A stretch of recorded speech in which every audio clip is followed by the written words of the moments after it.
కొమరం భీం జిల్లా కాగజ్ నగర్ ఎఫ్ఎం కేంద్రాన్ని ప్రధానమంత్రి నరేంద్ర మోదీ వర్చువల్గా ప్రారంభించారు. ఈ కార్యక్రమానికి ముఖ్య అతిథిగా ఆదిలాబాద్ పార్లమెంటు సభ్యులు స్వయం బాపురావు, కొమరం భీం బీజేపీ అధ్యక్షులు కొత్తపల్లి శ్రీనివాస్ హాజరయ్యారు.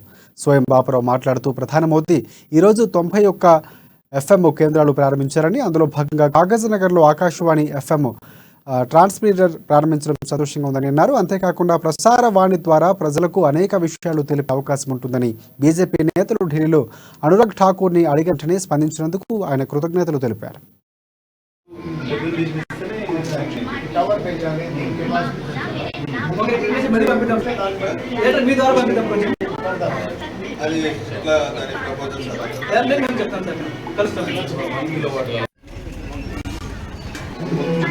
అంతా కవరేజ్